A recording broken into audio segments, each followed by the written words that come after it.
Perkenalkan, nama saya Leona Saragi dengan NIM 11S24019. Di sini saya ingin menjelaskan tentang praktikum sisop, yaitu judulnya PIP. Di sini ada bagian B. Pada bagian B ini, kita diminta untuk memodifikasi program PIP port.c sehingga menampilkan nama, NIM, dan prodi masing-masing. Di sini untuk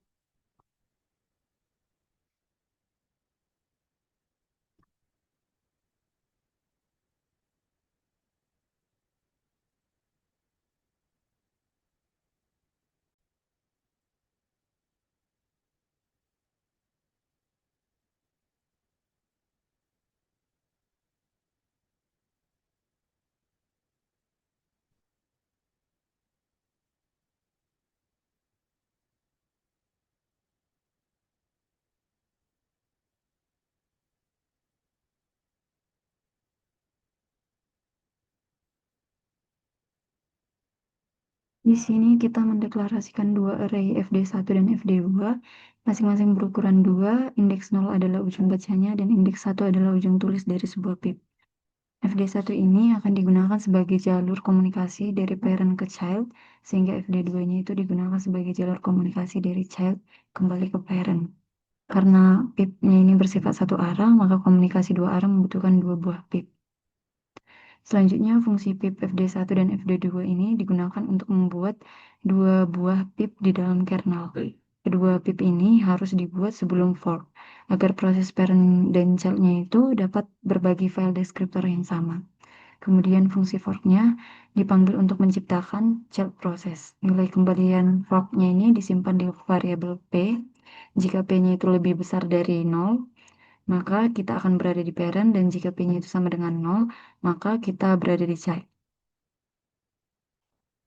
Di dalam blok parent ini, pertama kita mengisi str1 dengan nama, NIM, dan prodi menggunakan fungsi strcpy.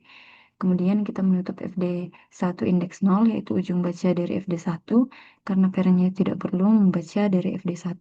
Parent hanya bertugas menulis. Lalu fungsi write mengirimkan isi str1 ke dalam pip fd1 melalui ujung tulis fd1 indeks 1. Di sini dapat diperhatikan str1 itu ditambah 1 supaya karakter nulnya itu karakter nul terminatornya itu ikut terkirim.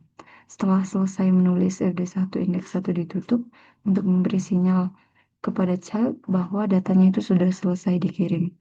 Selanjutnya, parent menutup fd2 indeks 1 karena parentnya itu tidak akan menulis fd2. Parent hanya akan membaca dari fd2. Fungsi read kemudian membaca data yang dikirim oleh child dari fd2 indeks 0 dan menyimpan ke str2. Proses parentnya ini akan berhenti sementara atau blocking di baris sampai childnya itu selesai mengirim data. Yang terakhir, hasilnya itu digabung, dicetak dengan printf, dan fd2 indeks 0-nya itu ditutup. Untuk child prosesnya, di dalam blok child, pertama kita menutup fd1 indeks 1, yaitu ujung tulis fd1, karena child-nya ini tidak akan menulis ke fd1. Child-nya itu hanya membaca. Fungsi read membaca data yang dikirim parent dari fd1 indeks 0 dan menyimpan ke str1. Child-nya ini juga akan blocking sampai parent-nya itu selesai menulis.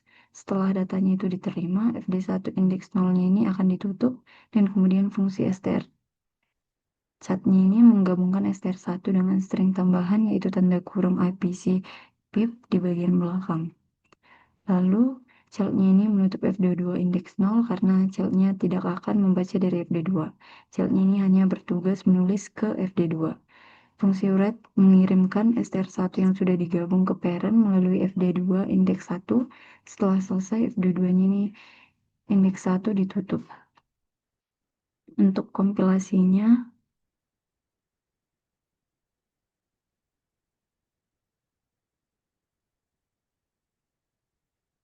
di sini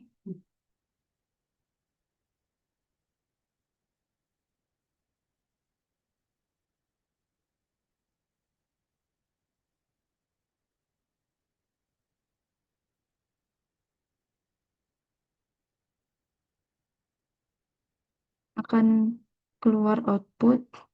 Hasilnya ini ada string nama dan name dari parent yang berhasil digabungkan dengan tambahan IPC pip oleh child, lalu dikirim balik dan dicetak oleh parent. Di sini ada nama Lena Saragi dan NIM 11S24009 dan daun prodi informatika.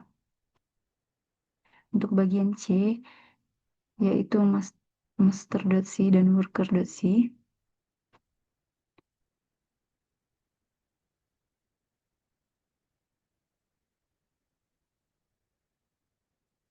Untuk program yang pertama itu ada master.c.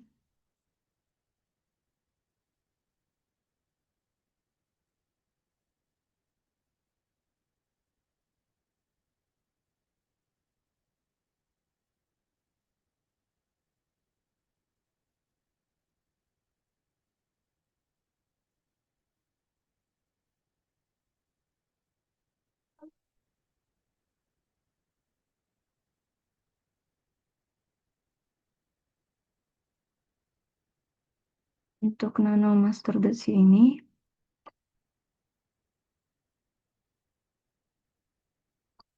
membuat array acak dan mengirimkannya ke worker untuk menunggu hasil pengurutan lalu mencetak. Di bagian atasnya ini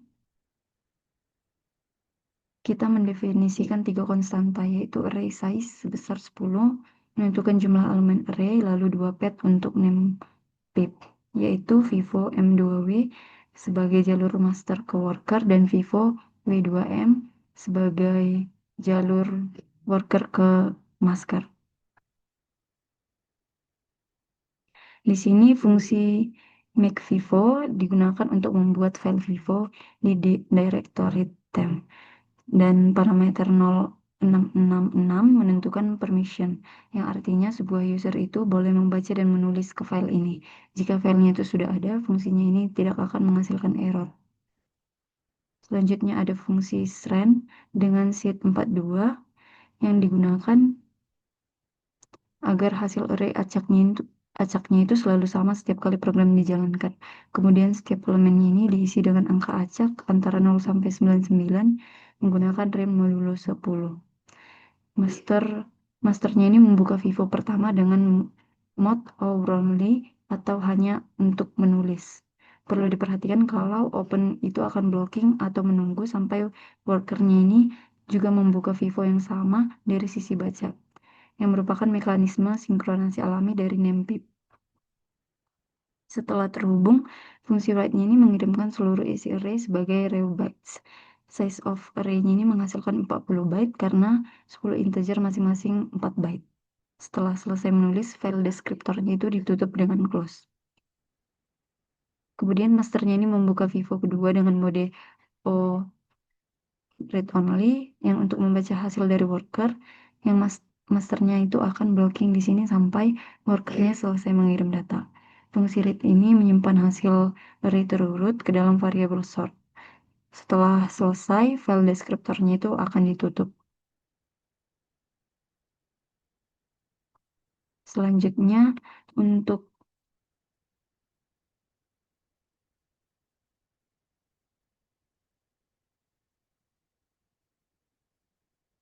worker,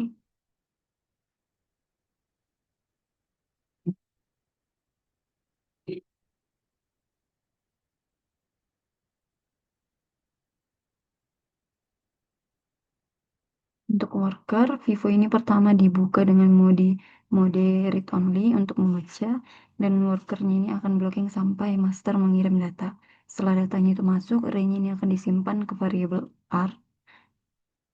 Fungsi bubble sort di sini bekerja dengan membandingkan dua elemen yang berdampingan. Jika elemen kiri lebih besar dari elemen kanan, keduanya itu akan ditukar. Dan proses ini diulang sebanyak n dikurang 1 kali sehingga elemen terbesar secara bertahap naik ke posisi paling akhir seperti gelembung yang naik ke permukaan. Setelah array-nya itu diurutkan, worker membuka vivo kedua dengan mode write only untuk menulis. Fungsi write ini mengirimkan array yang sudah terurut kembali ke master. Setelah selesai, file deskriptornya itu akan ditutup.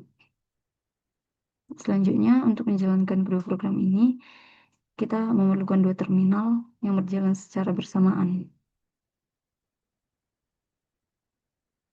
Di sini,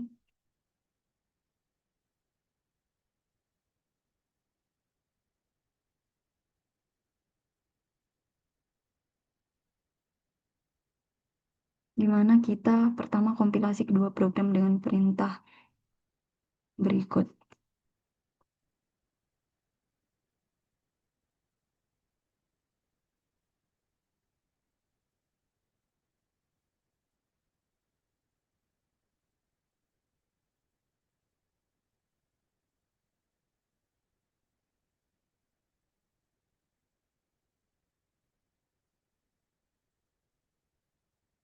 Selanjutnya,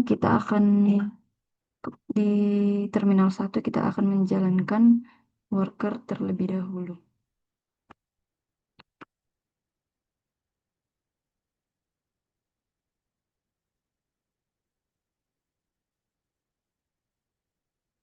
Lalu di terminal 2 kita akan menjalankan master.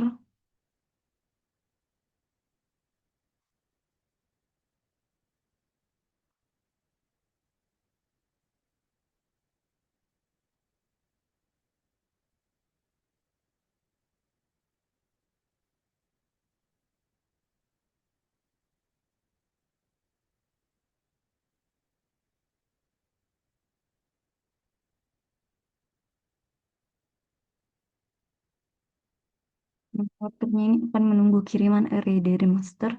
Setelah masternya itu berjalan dan mengirim array, workernya itu menerima, mengurutkan, lalu mengirim balik hasilnya.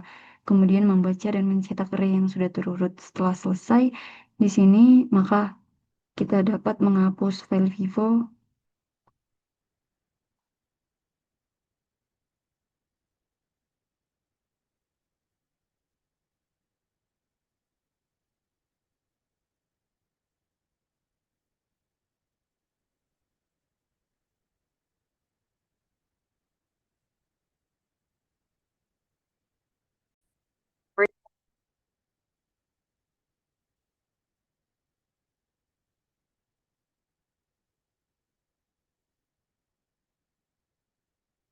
Di sini output yang dihasilkan di terminal 1 worker adalah sebagai berikut.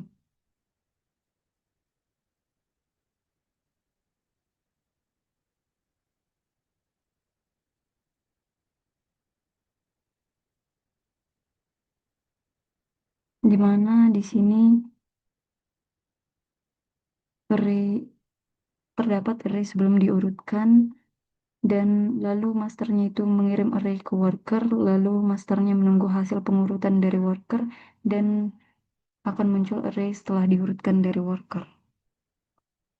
Jadi kesimpulannya, kita menggunakan Animus pip dengan dua pip sekaligus untuk komunikasi dua arah antara parent dan child dalam satu program. Sedangkan pada bagian C, kita menggunakan name-pip berupa file Vivo untuk komunikasi antar dua program yang berjalan secara terpisah dan bersamaan di dua terminal berbeda. Terus mekanisme blocking pada open dan read di name-pip membuat kedua program otomatis tersinkronisasi tanpa perlu kode tambahan. Sekian penjelasan dari saya.